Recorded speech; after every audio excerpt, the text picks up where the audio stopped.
सबसे पहले तो पूरे सदन का अभिनंदन, स्वागत। और यारों के यार तजेंद्र सिंह लूथरा को बहुत बहुत मुबारकबाद इस एक नया ईश्वर को जन्म देने के लिए। साथियों, सबसे सुखद घड़ी ये है कि यहाँ कविता के सुधी, पाठक, विद्यार्थी 3 पीढ़ियाँ मुझे दिखाई दे रही हैं। एक मुझसे पहले की, एक मेरी पीढ़ी और मेरे बाद की। कुछ मेरे विद्यार्थी मुझे यहाँ दिखाई दे रहे हैं, शोधार्थी दिखाई दे रहे हैं। मैं सिर्फ मुखातिब होंगी अपने शोधार्थियों के प्रति, क्योंकि यहाँ सभी मेरे अग्रज हैं। और बहुत विनीत भाव से जो ऑब्ज़र्व किया मैंने तजेंद्र सिंह लूथरा की इस रचनात्मक यात्रा में, हम सब मित्र इनके सहयात्री रहे। एक एक कविता को अनुभव सांचा के रूप में जो जाना, जैसा समझा, आज थोड़ा सा वो शेयर करूँगी सिर्फ अनुभव के आधार पर। विद्यार्थियों को हमेशा कहती हूँ मैं, और यहाँ मुझसे बड़े प्रयाग शुक्ल जी बैठे हैं, गगनजिल जी बैठी हैं, तो गगनजिल गिल जी और प्रयाग शुक्ल जी के आगे कुछ बोल बतकही करने का साहस जुटा रही हूँ। यह भी उस ईश्वर का ही कुछ प्रताप है, सौभाग्य है ये मेरा कि मैं आज कुछ कहना चाहती हूँ। 2012 में इनका पहला संकलन आया, 80 घाट का बांसुरी वाला। और सुखद ये रहा कि तजेंद्र सिंह लूथरा थमे नहीं, उनकी रचनात्मक यात्रा जारी रही। लेकिन प्रोफेसर नामवर सिंह कहा करते थे कि कविता को पढ़ने गुनने में बहुत थम कर पढ़ना चाहिए और पढ़कर थमना चाहिए।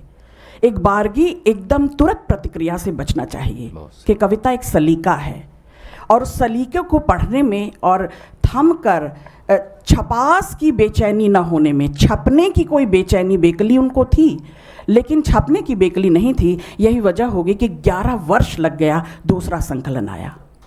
2012 में 80 घाट का बांसुरी वाला चला था, तब कवि एक बड़ा ऑब्जर्वर के रूप में था।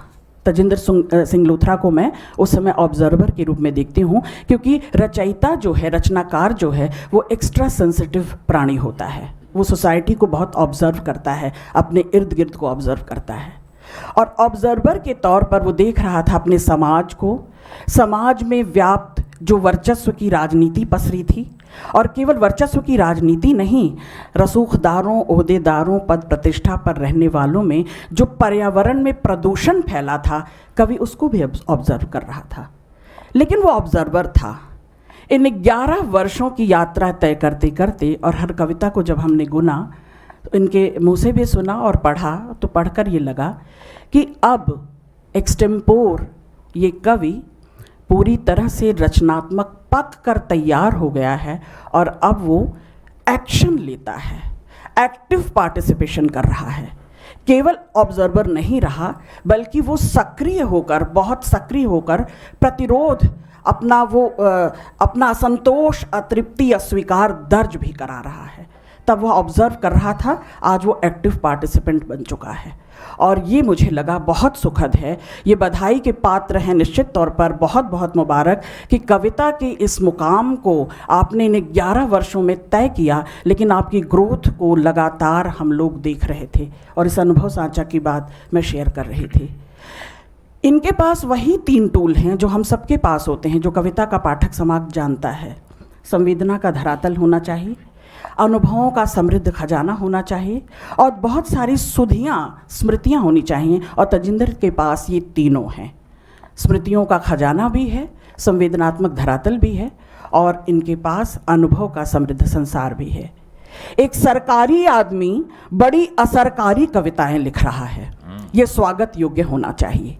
जिसने प्रशासन को भोगा है, देखा है, बड़े नजीक से जाना है, पहचाना है, जो वर्चस्व को जानता है, पद प्रतिष्ठा को जानता है, और उसके भीतर आसपास जो पसरी है पूरे पर्यावरण में प्रदूषण, उसको भांप लेता है और फिर कहने का जोखिम उठाता है। क्योंकि कबीर के वंशज हैं हम सब, वो कहते हैं जो घर जा रे अपना चले हमारे साथ।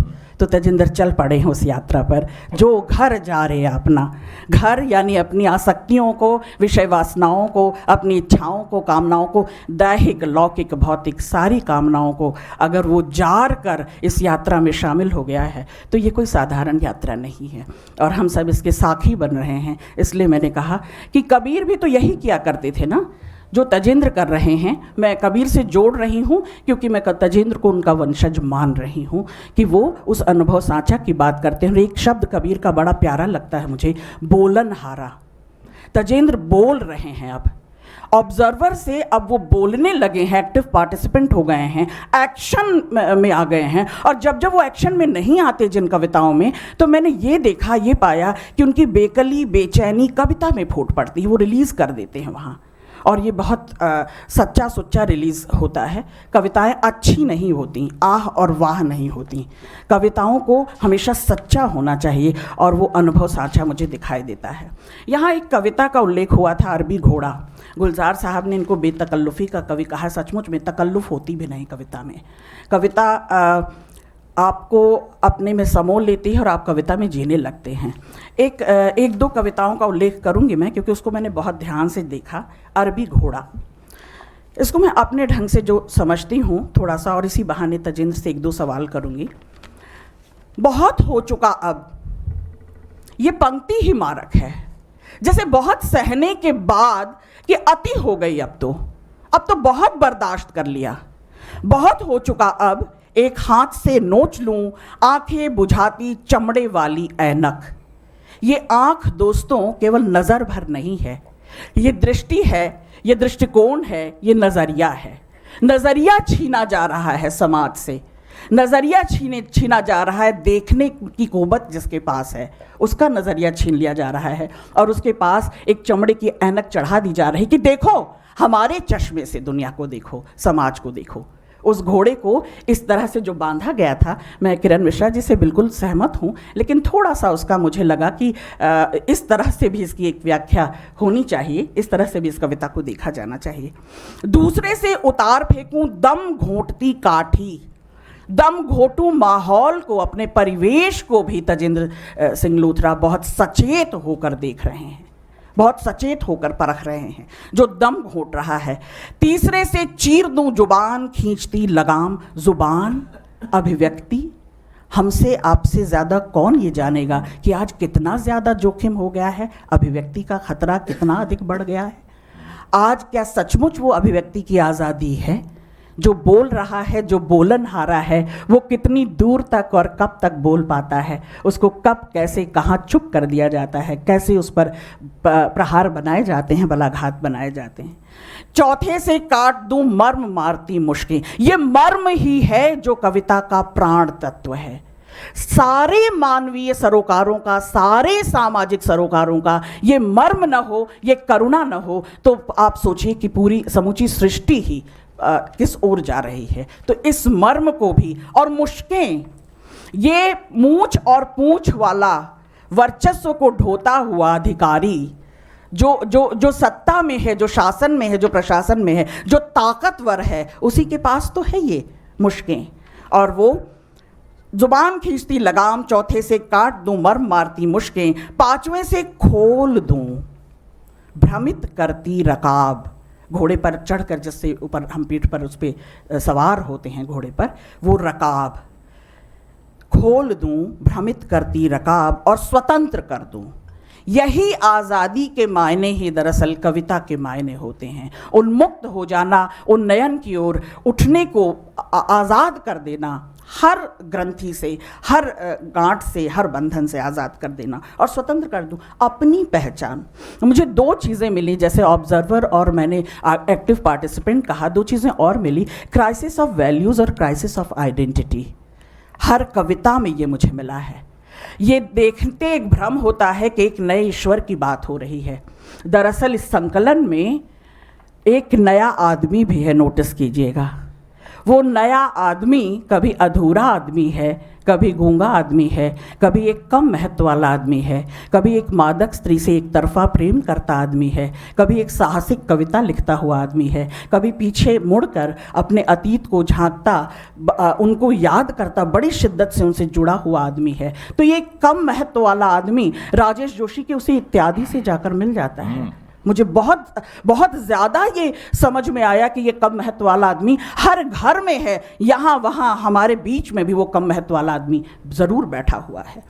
तो वो मैंने देखा। और ये जो अरबी घोड़ा की 4 पंक्ति, फिर एक छलांग से पटक दूं, ये है सकर्मक क्रिया, ये है एक्शन में आना तजेंद्र का, कि फिर एक छलांग से पटक दूं धरती पर, नकली नियम, घोटा हुआ ज्ञान। कॉलेजों में, विश्वविद्यालयों में घोटा हुआ ज्ञान ही दिया जा रहा है बस। अपरीक्षित श्रद्धा, श्रद्धांधता के इस दौर में केवल श्रद्धांध है, केवल भक्ति की जा रही है, उस अपरीक्षित श्रद्धा को ललकार रहा है कवि, और क्या चाहिए। और मनमानी सत्ता, जो सत्ता में है, शासन में है, मैंने कहा एक सरकारी आदमी की असरकारी कविताएं जो असर करेंगी दूर तक, देखन में छोटो लगे घाव करे गंभीर। तो ये छोटी छोटी कविताओं को, इनको छोटा नहीं माना जाना चाहिए। एक और उसी से मेरा सवाल जो जोड़ूंगी मैं, ये कम महत्व वाला आदमी एक नए ईश्वर की जो गढ़ रहा है, सबके अपने अपने ईश्वर है, उस ईश्वर को किसी ने देखा नहीं, वो अलक्षित है, उसे देखा जाना समझा नहीं जा सकता। पर इस पृथ्वी पर कई ईश्वर, प्रभु सत्ता, बहुत सारे खुद को ईश्वर के रूप में उस औरा को लिए हुए घूमते हुए लोग हैं। उस एक नए ईश्वर की पहचान तजेंद्र ने कैसे की। और इस पूरे संकलन में करीब 35 के करीब ऐसी कविताएं हैं जो आम आदमी की बात कर रहे हैं, अधूरे आदमी की बात कर रहे हैं, गूंगे आदमी की बात कर रहे हैं, एक साधारण आदमी की बात कर रहे हैं, कम महत्व वाले आदमी की बात कर रहे हैं। तो उसकी शिनाख्त तजेंद्र कहाँ करते हैं, जबकि वो तो बहुत ही विशेष लोगों में घिरे हुए होते हैं। ये सवाल मेरा तजेंद्र से होगा।